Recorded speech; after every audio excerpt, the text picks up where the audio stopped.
Hola, buenos días a todos nuestros usuarios de finanzas. Hoy nos encontramos con Jonathan Malagón. Él es economista de la Universidad Nacional y administrador de empresas de la Universidad de Londres. Hoy vamos a tratar el tema de compra de cartera de crédito. ¿Cómo estás, Jonathan? Hola Katherine, un gusto estar aquí contigo y con todos nuestros seguidores en el streaming. Bueno, vamos a empezar por algunos conceptos básicos para que los usuarios entiendan qué es la compra de cartera, sus beneficios, sus desventajas y después vamos a responder algunas inquietudes de los usuarios. En ese sentido, Jonathan, comencemos por explicar qué es la compra de carteras exactamente. La compra de cartera es un instrumento que tienen los usuarios del sistema financiero para optimizar los pagos que hacen por cuenta de sus deudas. Y es producto de la intensa competencia del mercado financiero colombiano.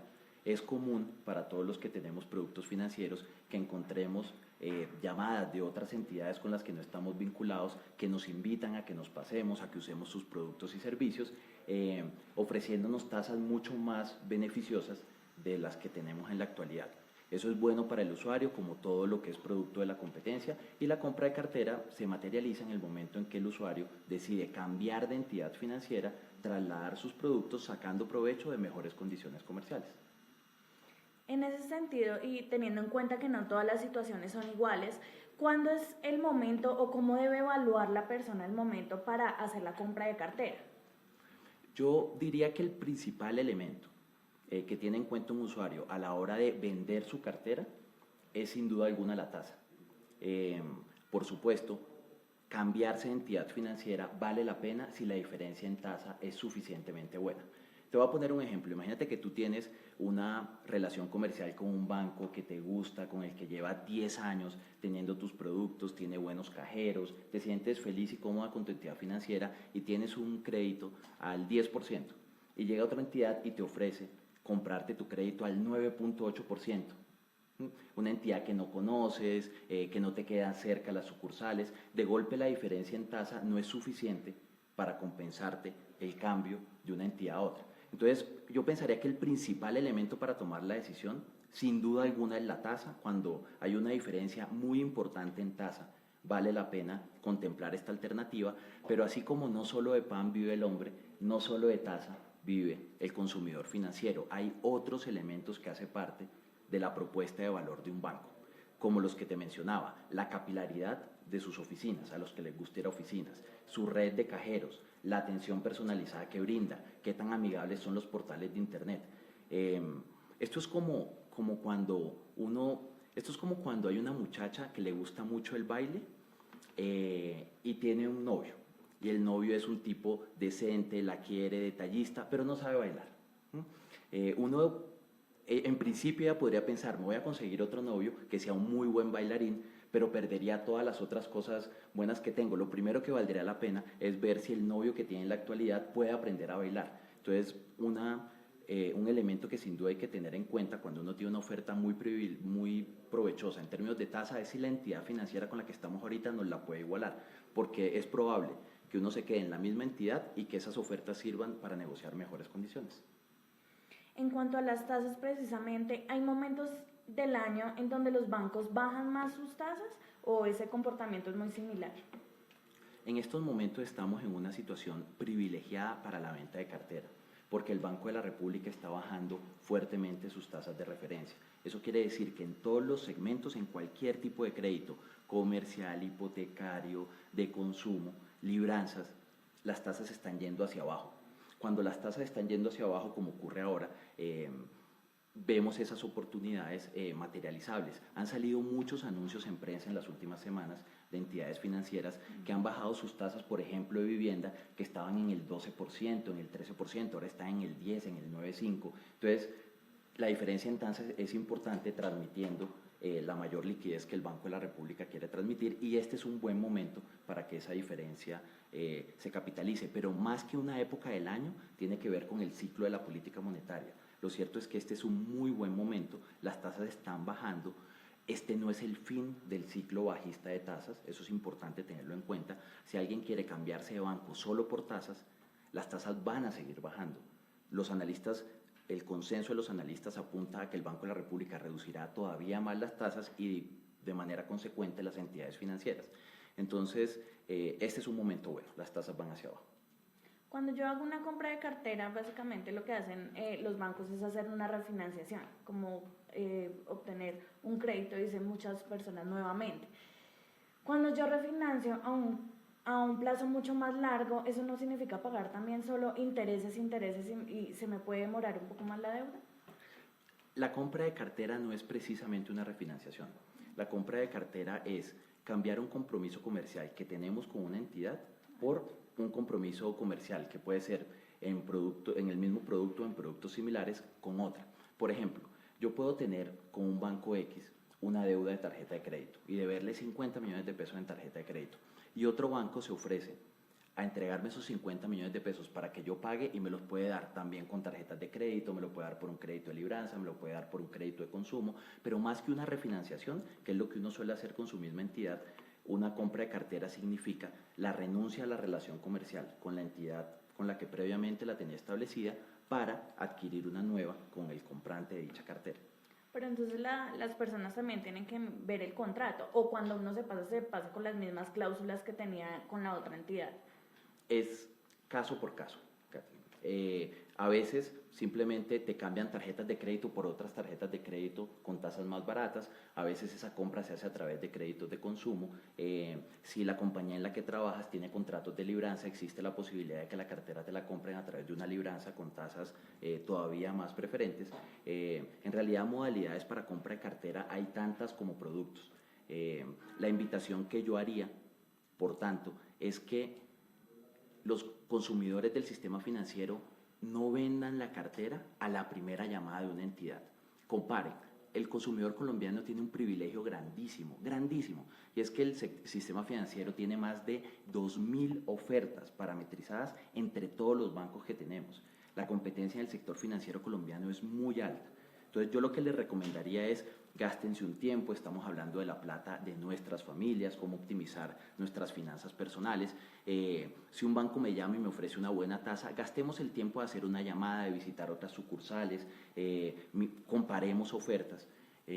A las primeras de cambio, miremos también entre productos, si hay formas que nos den productos más baratos, que nos sirva más el flujo de caja, informémonos y asesorémonos. Porque, como les decía, la tasa no es el único elemento importante dentro de una relación comercial. Un ejemplo en algo que se suelen equivocar mucho los consumidores, y es que se cambian de entidades por tasas que son relativamente más baratas, pero hay otros cobros asociados. Por ejemplo, la entidad en la que estabas inicialmente podía no cobrarte la cuota de manejo de la tarjeta, y al final, haciendo la suma, el resultado no compensa y no es del todo provechoso. Entonces, miren todos los elementos del contrato, miren todas las alternativas y consulten varias entidades financieras. ¿Qué cosas no deben hacer los bancos? No sé si lo pueden hacer o no, por ejemplo, que cobren el estudio crediticio para la compra de cartera. O, por ejemplo, que una de las condiciones sea adquirir una tarjeta nueva con un cupo más alto para hacer la compra de cartera. En realidad es producto de la competencia. Acá hay un cliente que hoy tiene una relación comercial y todas las entidades en su sano derecho, el que quiera competir por ese cliente le ofrece distintas alternativas. El cliente tiene que estar muy atento a qué le ofrecen. No quiere decir que el banco esté haciendo trampa. Les voy a poner un ejemplo personal. Un banco me compró la cartera la semana pasada, pero me puso como condición que yo no solamente le vendiera mis tarjetas de crédito, sino que pasara mi cuenta de nómina. Eso no es una trampa del banco. Es que el banco estaba dispuesto a darme una tasa mucho más bajita con tal de tener todo el portafolio del cliente, y eso está bien. Entonces uno debe comparar alternativas. Había otros bancos que no me pedían que trasladara mi cuenta de nómina, pero me daban una tasa menos beneficiosa. Entonces lo importante es, insisto, detallar muy bien cuáles son los elementos de cada oferta y al final decantarse por la que más nos sirva. Hoy en día es tan intensa la competencia, pero tan intensa que el consumidor se puede dar el lujo, eso no pasa en todos los países de América Latina, de escuchar propuestas y dejarse convencer y dejarse seducir. ¿Cuáles son los riesgos de hacer una compra de cartera? O más bien las situaciones riesgosas, porque sé que depende de la persona y el caso en particular. La idea de vender una cartera, porque el que hace la compra es el banco, la idea de vender una cartera en principio es optimizar caja. Algo que suele pasar con los consumidores financieros no muy educados y que son además muy propensos al gasto, es que sienten un alivio en el flujo de caja cuando se cambian de una entidad a otra más barata y toman ese alivio en el flujo de caja como si fuera un ingreso. Entonces tienden a sobreendeudarse. Por ejemplo, alguien que esté pagando 2 millones de pesos de tarjeta de crédito, una vez vende su cartera, es probable que el costo de la tarjeta de crédito mensual le baje a 1.500.000. Podría la persona de manera equivocada pensar que debe menos plata. No es que debe menos plata, es que optimizó los intereses. Y decir, tengo 500.000 pesos más todos los meses para gastármelo en tarjetas de crédito. Eso es una mala práctica, porque lo que hace es incrementar la espiral de deuda y el beneficio de caja se diluye rápidamente y el perfil de riesgo del cliente incrementa. Lo que yo recomendaría es que siempre que vamos a vender una cartera para optimizar nuestro flujo de caja, tratemos que esos recursos adicionales que estamos ganando se conviertan una parte de ellos en ahorro, otra se vuelva inversión y otra, ¿por qué no?, sirva para prepagar deudas ahora que estamos en un momento de vacas flacas. Bueno, hablando de las tasas de crédito hipotecario, ya algunos usuarios nos preguntan exactamente sobre eso. Por ejemplo, Alexandra Rodríguez dice, tengo un crédito hipotecario en VR, ¿es posible realizar una compra de cartera? Alexandra, por supuesto, cualquier crédito es sujeto de compra de cartera. Hay que analizar los términos del contrato. Por lo general no existen penalidades por el prepago de los créditos, entonces en un marco de competencia uno puede cambiar de entidad financiera cuando quiera, pero también es una muy buena oportunidad, Alexandra, te doy un consejo para que revises y te asesores bien si lo que quieres es tener un crédito en tasa fija o tasa variable, porque la compra de cartera no solamente sirve para bajar las tasas, sino que también podemos redefinir los parámetros propios de nuestro crédito. Los créditos en VR, como el tuyo, Alexandra, es un crédito que fluctúa conforme lo hace la inflación. Esos créditos, en los momentos en que la inflación va a la baja, como ahora, son beneficiosos en términos de las cuotas que pagan, pero cuando hay un rebrote inflacionario, crece de manera inmediata tu cuota mensual. Los créditos en tasa fija, por el contrario, te dan durante toda la vida de la obligación financiera la certeza de cuánto vas a pagar. Vale la pena que revises, ahora que las tasas están más bajas, si puedes tener un crédito de tasa fija con tasas bajas. No es recomendable atarse a créditos de tasas fijas cuando las tasas son altas, pero sí es recomendable cuando las tasas son bajitas. Entonces, mi recomendación es, si encuentras una entidad financiera que esté dispuesta a adquirirte como cliente, considéralo. La tasa es importante en términos del monto actual, pero también aprovecha para redefinir los términos del crédito. Bueno, recordamos a nuestros usuarios que estamos con Jonathan Malagón. Él nos está hablando sobre la compra de cartera, cuándo y cómo hacerlo. A propósito del crédito hipotecario, ¿todos los créditos son susceptibles de venta de cartera o hay algunos que no? Yo pensaría que todos lo son. Hay que tener un poco de cuidado con algunos elementos propios del crédito hipotecario, como son los estudios del predio, hay unos costos por la originación. El crédito hipotecario, a diferencia, por ejemplo, de las tarjetas de crédito, tiene unos componentes especiales, porque el colateral, el respaldo de un crédito hipotecario es el predio mismo, es la casa, por decir algo. Entonces, el banco que está adquiriendo esa obligación, que está adquiriendo esa relación comercial con uno, luego una compra de cartera, debe estimar el valor de la casa. Hay unos costos asociados a los traspasos que son caros, los costos notariales. Entonces hay unas particularidades cuando hablamos de venta de cartera de vivienda. Sin embargo, a la pregunta de si se puede hacer, por supuesto que se puede hacer, y este es un momento en que las tasas han bajado mucho. Pero yo quiero insistir en un tema, Catherine, y es que no solamente es un buen momento para vender cartera, sino que es un buen momento para renegociar los términos de los contratos con los bancos con los que tenemos ahora. Porque es probable que yo le diga a un banco, mi tasa era el 12%, y hay un nuevo banco que me está ofreciendo el 9,5%, y es muy probable que el banco con el que estoy me iguale la oferta. Entonces, no solamente pensemos en el desplazamiento y en la huida como el único recurso, sino que también tratemos de sacar provecho. Esto es una negociación, donde el rey de la negociación es el consumidor. Nuestra legislación y las condiciones de mercado hacen que el consumidor sea la niña bonita o el niño bonito de este negocio. Está en la mitad dejándose conquistar. Entonces, escuchemos ofertas y tratemos de renegociar no solamente con las otras entidades, sino también con la que hoy tenemos un vínculo comercial. Bueno, precisamente en ese comparativo de tasas, Guillermo Sandoval nos pregunta, ¿es beneficioso hacer una compra cuando la diferencia de tasas es de 2 puntos? ¿De cuántos puntos se considera bueno, de cuántos se considera malo? Eso depende de la necesidad de caja de cada usuario, uno, y dos, de los montos de los créditos. Al que debe mucha plata, el que tiene, por ejemplo, un crédito de 1.000 millones de pesos para una casa, medio punto de tasa de interés, es muchísima cuota mensual.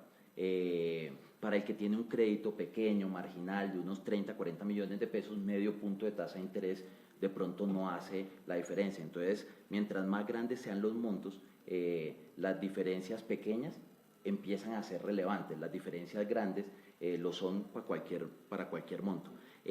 Pero poniendo el caso puntual de Alexander, se llama nuestro Guillermo. Poniendo el caso puntual de Guillermo, 2 puntos de tasa de interés es un ahorro estupendo y maravilloso para cualquier tipo de deuda. Vas a sentir un alivio de caja muy fuerte. No sé cuánto es el tamaño de tu deuda en la actualidad, pero un ahorro de 2 puntos puede representarte fácilmente para una casa promedio de unos 300, 400 millones de pesos, puede representarte 400 o 500 mil pesos de alivio mensual. Eso es un ahorro que a mí me parece considerable. Si fuera yo el que tuviera la deuda y la oportunidad de conseguir una tasa 2 puntos más baratas, sin duda alguna la consideraría. Y en el caso de ICETEX, que también nos lo pregunta, ¿se puede una deuda de ICETEX hacer venta de cartera? Cualquier deuda yo la puedo intentar vender. Lo que tengo que conseguir es el apetito de una entidad financiera que esté dispuesta a prestarme la plata para prepagar la otra deuda. Pero cualquiera, hay gente que le debe plata a Colfuturo, lo que pasa es que las tasas de Colfuturo son muy buenas, son muy bajitas, pero hay gente que le debe plata a Colfuturo, pero si encuentra una entidad financiera que le presta más barato, es posible tener una relación con esa entidad y prepagar Colfuturo. Cualquier tipo de deuda, pero no quiero que piensen no solamente en los bancos.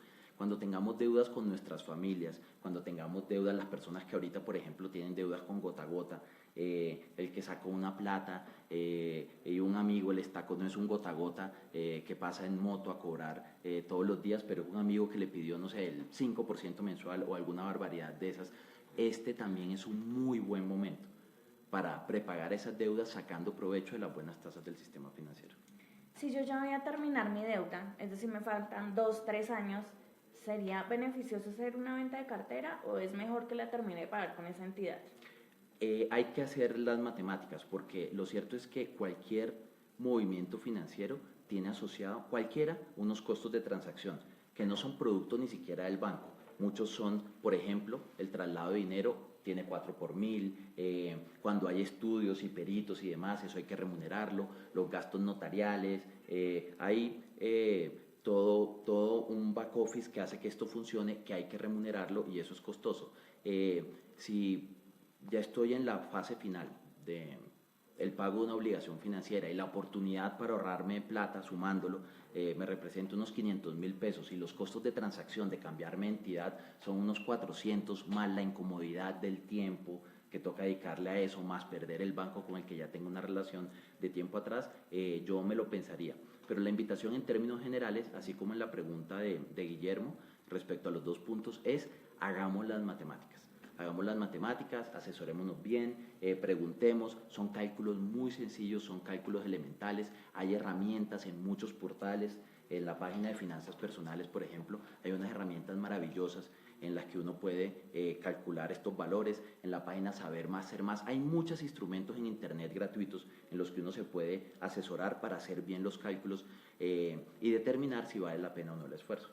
Precisamente hablando de los cálculos, ¿qué se tendría que tener en cuenta? Las cuotas, el tiempo, démosle un tip a los usuarios para que puedan ellos mismos hacer una simulación de lo que se les vendría a ser una venta de cartera. Lo primero es que es difícil, es muy fácil equivocarse al comparar peras con manzanas. La gente suele comparar de manera equivocada cuántos son las cuotas con tiempos de vencimiento distintos. Eso es muy usual.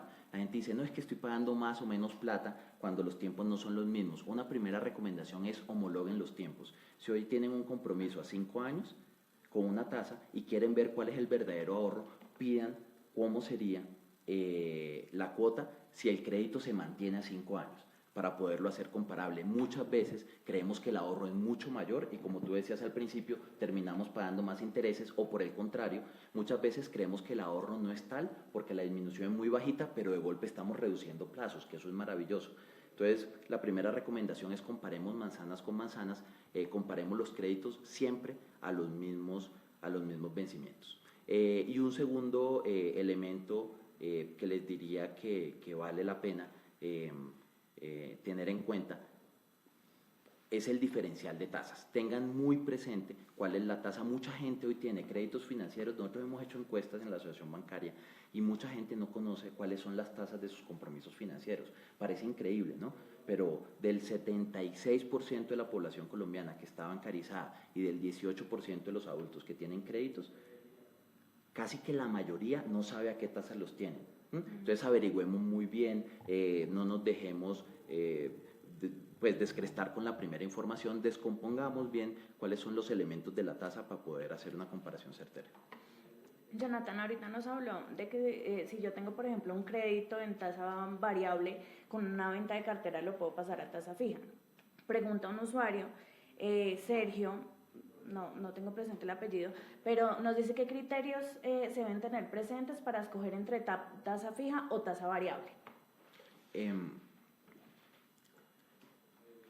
En general, la tasa fija involucra un menor riesgo, pero pierdo la oportunidad de ganar dinero cuando las condiciones macroeconómicas, por ejemplo en términos de inflación, son muy favorables. Aquí depende un poco del perfil de riesgo de los usuarios. Algunos usuarios somos, y me incluyo allí, aversos al riesgo, o sea, no nos gusta tener tanto riesgo y preferimos saber mensualmente cuánto voy a pagar. Entonces somos más propensos a tener tasa fija. Otros tienen ingresos variables y sus ingresos también dependen de la inflación. Entonces tener tasas de interés variables no tiene ningún problema, porque cuando la inflación está alta ganan más dinero y cuando la inflación está bajita pues ganan menos dinero, y hay una suerte de cobertura natural. En general, la recomendación es, cuando las tasas están bajas y cuando creemos que es un momento muy bueno de mercado, es una oportunidad insuperable para tener tasas fijas. Mal haría uno en tener una tasa fija de vivienda al 18% y amarrarse un crédito al 18% por 25 años. Eso es una mala idea. Pero si las tasas bajan y están al 9, al 9,25, al 9,5, que son tasas extraordinariamente buenas, y si uno logra, por ejemplo, las coberturas del gobierno, que están dando 2 puntos adicionales de tasa, entonces 9,25 más 2 puntos, 7%. 7% es una tasa extraordinaria, es una tasa de fomento, y puedo fijar más o menos esas tasas en el tiempo, es un buen momento para hacerlo. Entonces, cuando las tasas están muy altas y hay expectativa de caída, la recomendación es tasa variable. Cuando creemos que las tasas están suficientemente bajas, la recomendación es tasa fija. Pero también debemos verlo en función de cómo son nuestros ingresos. Los que tenemos ingresos fijos, muchas veces preferimos tener costos fijos. Los que tienen ingresos variables, que también van de la mano de la inflación, pueden preferir tener un costo variable de sus productos financieros y hacer una especie de cobertura natural. Bueno, Jonathan, ya para finalizar, una última recomendación clave o algo que se nos haya quedado en el tintero que sea importante resaltarlo sobre el tema. Yo quiero insistir en un tema. Hay 25 bancos, hay muchas entidades financieras, muchísimas, y existen muchos productos. No solamente están las tarjetas, hay una cantidad de créditos en distintas modalidades que nos permiten aliviar nuestro flujo de caja. Infórmense, hay herramientas gratuitas para informarse. Hay un portal que se llama yodecidomibanco.com, que es gratuito, en el cual uno encuentra todas las ofertas actualizadas del sistema financiero. En la página de finanzas personales también se visibiliza cada vez que hay una oferta. Consulten estos portales, asesórense, saquen provecho de la competencia. no entren en un proceso de exclusión voluntaria. Hay gente que simplemente se acostumbra a las 2, 3 entidades que tiene a la mano. Si uno quiere tomar una decisión tan seria como cambiar de banco, que es como cambiar de novio, y uno quiere tomar una decisión de ese calibre, infórmese lo suficientemente bien de todo el panorama de alternativas que tenemos, que por fortuna, tenemos el privilegio de vivir en un país donde la empresa privada es la que define el curso de la economía y la competencia sirve para que el consumidor siempre esté en el centro de todos los negocios. Bueno, muchas gracias, Jonathan. Recordamos y agradecemos a los 155 usuarios que estuvieron participando en este streaming. Jonathan es vicepresidente técnico de la Sobancaria. Este video lo podrán consultar en nuestra fanpage o en el canal de YouTube Finanzas Personales. Nuevamente, gracias y gracias, Jonathan, por colaborarnos con este tema hoy. Muchas gracias a ti por la invitación.